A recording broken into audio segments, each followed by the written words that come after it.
Smuggle शुदा ईरानी तेल पाकिस्तान में 60 अरब का कारोबार बन गया। निगरान हुकूमत। बलोचिस्तान के निगरान वजीर इत्तला जहान अचकजई का कहना है कि स्मगल होने वाला ईरानी तेल सालाना 60 अरब मालियत का बिजनेस बन गया है, लेकिन निगरान हुकूमत ने बलोचिस्तान में 500 से ज्यादा ईरानी पंप्स बंद कर दिए हैं और बॉर्डर मैनेजमेंट पर काम किया जा रहा है। ये बात उन्होंने मंगल को कराची प्रेस क्लब में एक न्यूज़ कॉन्फ्रेंस के दौरान कही। जहान अचकजई का कहना था, हम ईरानी तेल के नेटवर्क को ख़त्म करेंगे। सिंध हुकूमत से भी रब्ता कर रहे हैं ताकि सप्लाई लाइन मुनक़ता करने के लिए मुश्तरका कोशिशें की जा सकें। इनके मुताबिक स्मगलिंग का खात्मा आर्मी चीफ के विजन का हिस्सा है।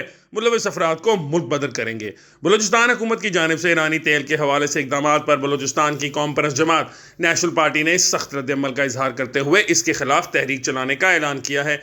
इससे कबल बलोचिस्तान की निगरान काबीना ने मंगल को अपने पहले इजलास में वफाकी हुकूमत की स्मगलिंग से मुतल्लिक पॉलिसी पर अमल दरामद करने का फैसला किया और ईरानी तेल के गैर कानूनी कारोबार को सख्ती से रोकने का ऐलान किया है।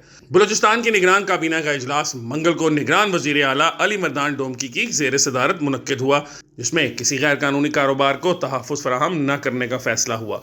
दूसरी जानिब बलोचिस्तान के निगरान वजीर दाखिला ज़ुबैर जमाली ने इंडिपेंडेंट उर्दू को बताया कि पाकिस्तान में ईरानी तेल की स्मगलिंग को हम मैनेज करने की कोशिश कर रहे हैं। इसको बंद करना मुश्किल है, लेकिन हमारी हुकूमत की कोशिश है कि इसको महदूद किया जाए, क्योंकि इससे रोजगार के मामला जुड़े हुए हैं, जो एक मसला है। नेशनल पार्टी के मरकजी सेक्रेटरी जनरल जान मोहम्मद बुलेदी ने तुर्बत प्रेस क्लब में पीर को एक न्यूज़ कॉन्फ्रेंस में कहा कि बॉर्डर पर कारोबार कोई स्मगलिंग नहीं है।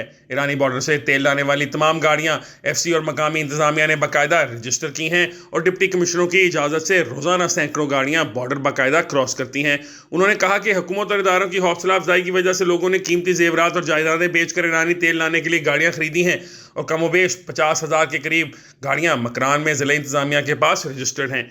इनके मुताबिक तेल के कारोबार का पैसा दहशतगर्दी के अमल में इस्तेमाल होने की बात में सदाकत नहीं। बलोचिस्तान की साबका हुकूमत में वजीर खजाना इंजीनियर ज़ुमरक अचकजई ने सरहद से कारोबार के हवाले से कहा कि बलोचिस्तान में कोई रोजगार के मौके नहीं है, कोई ज़राअत नहीं है, कोई सनत नहीं है जिसके जरिए लोग अपने बाल बच्चों का पेट पाल सकें। हमारा रोजगार सरहद से मुंसलिक है। सरहद से सामान लाने पर कोई पाबंदी नहीं होनी चाहिए। हमने वफाकी हुकूमत को भी जवाब दे दिया है। ज़ुमरक अचकजई का कहना था, ये सरहद से कारोबार जिसको अंग्रेजी में स्मगलिंग का नाम दिया जाता है, लोग समझते हैं कि ना जाने किस चीज़ की स्मगलिंग हो रही है। ये तो रोजगार है, इसको बंद नहीं होना चाहिए। हक दो तहरीक केच के रहनुमा वसीम सफ़ीर बलोच कहते हैं कि सरहद की जो सूरत हाल है, इससे लोगों का रोजगार है जिसका सिलसिला अब रुक गया है। डिप्टी कमिश्नर केच की जानिब से रोजाना 600 गाड़ियों को जाने की इजाज़त मिलती थी, वो बंद कर दी गई है। वसीम सफ़ीर बलोच ने कहा कि हमारी तहरीक के 4 रुकनी वफद ने डिप्टी कमिश्नर केच हुसैन जान बलोच से मंगल के रोज़ मुलाकात करके सरहद की बंदिश से लोगों के मुश्किलात के हवाले से बातचीत की है। उन्होंने बताया, डिप्टी कमिश्नर ने हमें बताया कि इस वक्त ट्रांसफ़र और पोस्टिंग के बायस फहरिस्तें तैयार नहीं हो सकी, जिसमें कुछ दिन लगेंगे। सफ़ीर बलोच ने बताया कि एक हफ्ते से केच की सरहद पर कारोबार बंद है, जिससे ज़िंदगी का हर शोबा मुतासिर है। वसीम कहते हैं कि एक अंदाजे के मुताबिक इससे 15 लाख अफराद मुतासिर हो रहे हैं। अगर हम देखें कि सिर्फ केच के सरहदी इलाके से 600 गाड़ियों को जाने की इजाज़त थी, हर गाड़ी में 2 अफराद होते हैं। इस तरह 600 ख़ानदान बराह रास्त मुतासिर हो रहे हैं। ये सरहद ताफ्तान से लेकर जीवनी तक जाती है। हक दो तहरीक के रहनुमा का कहना है कि सरहद की बंदिश से यौमिया 2000 अफराद मुतासिर हो रहे हैं, जिनकी दिहाड़ी सरहद की वजह से लगती थी। अगर हम मजीद बारीकी से देखें तो हमारे इलाके का हर फर्द मुतासिर है, जिसमें छोटे से छोटा कारोबारी शख्स भी शामिल है।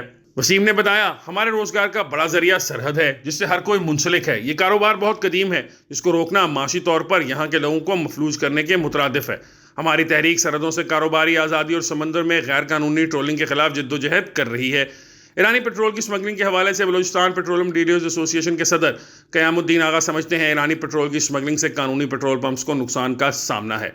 क़यामुद्दीन आगा ने मंगल को बताया, ईरानी तेल जहां एक तरफ कानूनी काम को मुतासिर कर रहा है, वहां एक इंसानी मसला भी है। हम अपने नुकसान के बावजूद काम जारी रखे हुए हैं। जब ईरानी तेल बंद हो जाता है, हमारी फ़रोख्त बढ़ जाती है। उन्होंने मजीद बताया, पहले जिस पंप पर 12 से 15 हज़ार लीटर की फ़रोख्त होती थी, वो इससे कम होकर 8,000 तक पहुँच गया था, जो हमारे लिए नुकसान का बायस तो है, इसमें कोई दो राय नहीं। क़यामुद्दीन कहते हैं कि हुकूमत को ऐसी पॉलिसी बनानी चाहिए कि जिससे लोगों का रोज़गार भी मुतासिर ना हो और कानूनी तरीके से पेट्रोल फरोख्त करने वालों का भी नुकसान ना हो, क्योंकि बलूचिस्तान में कारोबार के मौके कम हैं। कोयटा के रिहायशी नसीबुल्लाह की ज़िंदगी कुछ अर्सा कबल बहुत अच्छी गुजर रही थी। वो इतने पैसे कमा लेते थे जिससे इनका गुजर बसर हो जाता था, लेकिन ईरान सरहद के करीब वाक़ इलाके माशकेल में ईरानी तेल के लाने की इजाज़त न मिलने के बाद इनका रोज़गार चला गया और अब वो कोयटा की एक मकामी बस में मुंशी का काम करने पर मजबूर हैं। नसीब उल्लाह ने कहा, मालिक ने सरहद से ईरानी पेट्रोल और डीजल की सप्लाई ना होने पर गाड़ी खड़ी करके मुझे और मेरे दूसरे साथियों को फारिग कर दिया। उन्होंने बताया, मुझसे मेरा रोजगार छीन लिया गया, इसलिए घर का चूल्हा जलाने के लिए काम करना पड़ता है। इसलिए अब मैं मशरकी बाईपास से न्यू अड्डे तक मकामी बस में मुंशी का काम करता हूँ, जिससे बमुश्किल गुजारा होता है। नसीबुल्लाह ने कहा, ईरानी तेल के बायस इनकी जिंदगी बेहतर तरीके से चल रही थी और वो महंगाई का किसी हद तक मुकाबला कर रहे थे, लेकिन अब बमुश्किल 2 वक्त की रोटी के पैसे मिल जाते हैं।